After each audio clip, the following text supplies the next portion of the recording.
Hey guys, George back again here in studio. I want to show you guys how to set up the Groove system.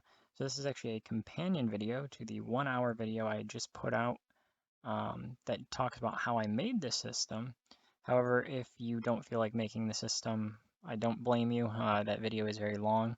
However, that video teaches a lot of stuff, and in it I actually teach you how to make this system even better than this current version is. So if you want to check out that video and make it a little bit better, you can do that and maybe learn some things along the way that'll help you out in your Roblox career and throughout the future. However, if you don't want to do that, I understand. I'm just here today to teach you guys how to set this system up and make sure it's all good to go, ready for you. So first things first, I'm just going to bring in a car and leave it off to the side. And to prove that this can work on any racetrack, I'm just going to type in dirt track and we're going to go get one. And so I'm going to actually pick the Indy dirt track from Cushion Racer. And we'll bring that in to work with. So now in his case, he made this track already with wedges. And actually wedges is the one thing that would not work correctly to set up a groove on it, at least not easily. You could set up a groove on this if you wanted to. You just have to put parts on. However, I don't really want to do that. So I'm going to go through real quick. We're going to get rid of all these wedges. And then I'm going to show you guys how to actually fix this track away from the wedges. So I'm going to need to select all of these little apron bits. Now, this is the one reason why his track actually work for this, as far as us being able to convert it away from wedges, is because he has this apron here that's made out of flat bricks. If he didn't have this, I have to pick a new track out of free models to show, but this will work.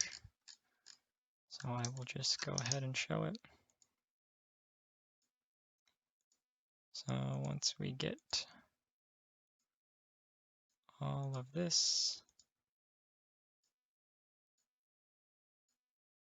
we're going to be using F3X, which I do talk about in the other video, because I talk about it to make a groove really quickly, really easily. F3X is a very good resize function that allows us to be able to do that. And so I'm going to show that now. If you want F3X, you guys can go to Plugins, and it's right there at the top. It's made by Gigs D4X. You'll want the one by Gigs D4X. That one's not going to be having viruses or anything with that. Gigs is a good guy, wouldn't do that to us. And that's the original F3X. It's not like a re-upload. So we're going to open up F3X, and we're going to use the resize function. I already had it opened. So when you open up F3X, it usually looks like this. I'm going to go to the resize function right here. And then we just want it on normal mode, and then we just resize out. And so you can see it just automatically resizes all of it once. And that's one of the things I love about F3X. And so now that we have it all resized out, I want to do a Control G. That's going to group it into a model for me. And then I want to close all these models so it's not in my way. And then we'll call this model track. And then we want to bring back like the banking to this racetrack. So I'm going to duplicate it, and then we're going to go into F3X again, go to the resize function, and we're going to select all of the objects inside this model using the right-click select children. And then with the rotate tool on this blue one here, we can actually set the banking. And then you'd want to just line it up with this pre-existing deal you got going on here. So we can go use the move and just move it up so that way it fits. And that looks pretty good. I will just make sure by this forward. Yeah, that's about good enough. And so now we are good to go again. Actually, notice though that the apron down here, like so. So in this case, we actually kind of have a two-layered track because we have a part of it's banked, part of it's flat. So I can actually show you how to do that as well. So we're going to have these two individual sections of track. I'm going to duplicate them, and I'm going to move them over to the groove system now. And I'm going to call each of these groove. So we're going to go in the first one, and that's the flat section, and I'm going to make it black, and then I'm going to bring this down. Just going to flatten out kind of the black. I'm going to go back into F3X and use our resize tool again. I'm going to bring it back this way, and then we're going to resize that out so there's kind of some area there, like so. So this kind of leaves some area on the bottom that's going to be nice and gripped up. And then lastly, I'm just going to use with normal here, just going to go up one, like that, one little tick, with 0.1 as my increment. Just because it's not going to be like too high off the ground, that's not going to really upset the car too much.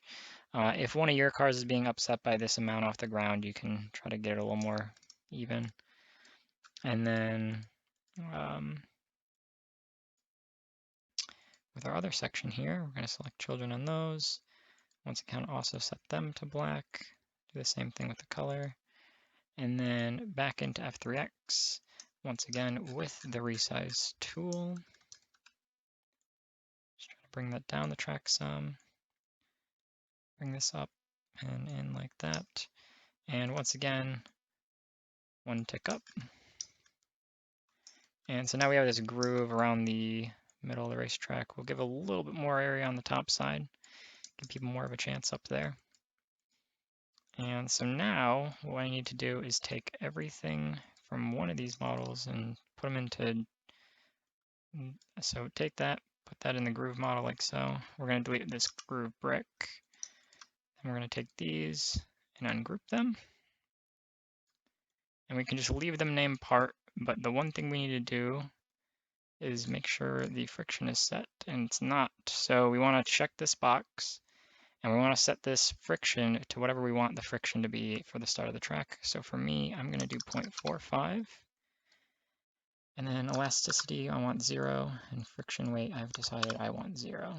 So like that, which also means that these need to be set as well. So in our track folders, select all those. We'll do that again, 0.45, 0, and 1. That's just a personal preference of mine to have friction weight of 1, and elasticity weight of 1, and elasticity of 0, and a starting friction of 0.45, but whatever you decide, that's up to you. So now our track is ready. Now all we need to do is do our last little step here, where we're going to put the bricks in. So usually the bricks would go right at the finish line and right at the halfway point of the track. However, because this track doesn't have a wall on the inside, we don't want somebody just cutting the track and wearing the track really quickly by just going like right through here over and over. So what we can actually do is we'll move this one actually down towards 3 and 4, and we'll move the start one towards 1 and 2. And because we're not using these for position-based things, this actually doesn't really matter. We'll still get a similar number of laps regardless. But it just means that now these are further away, so they might as well just drive the track to be able to hit them. So there, that is all set up and good to go. And the last thing we need to do is in our instructions. Our instructions talk about what you need to do, but in case you didn't know, so max laps, this is default when I'm gonna put out the model, will be set to 500. And that's just because if you have 10 cars on track for 50 laps, that's gonna be 500 laps. So try to do some math, and you can just figure out what you think works best for your track. So a starting friction of 0.45, that's my personal preference. And the ending friction of our groove is going to be 0.1 because it's going to change every single lap that gets completed and slowly get looser and looser over time. just to show you guys as a test, I'm going to put this as 5, and that's only because you'll see the color change happening much quicker. And put the car here, and we'll play here, and I'll show you that the system is up and working. And then it should be all good for you guys to go ahead and do it for yourself. And there you go. So you can just see the color just changed. And this effect that you're getting here is because of these bricks overlapping. You can try to work on that for yourself, try to make that less overlapping, maybe use a union. If you use a union, there need to be an update to the script. So maybe don't use unions. Honestly, the unions have really bad hit detection stuff. So, but if you watch the hour-long video, I actually teach you how to fix this overlapping issue by instead of making it be transparency based, you can make it based on color. And see, by the end it equals out to be just being black anyways, so that works. And we'll even also show here the friction on this. More. So it is changing. I need to make a change to this script. So it should actually go down, not go up. That was a mistake I did. However, and now it's going down. So this will be fixed in the version that you guys are using. Just here in the video, I made a small mistake on that. So anyways, guys, I hope you guys enjoy this system, and I hope it brings a lot more to some of the dirt racing here on Roblox. And I thank you guys for using some of my stuff and checking out this video to make sure it all works for you guys. Thanks.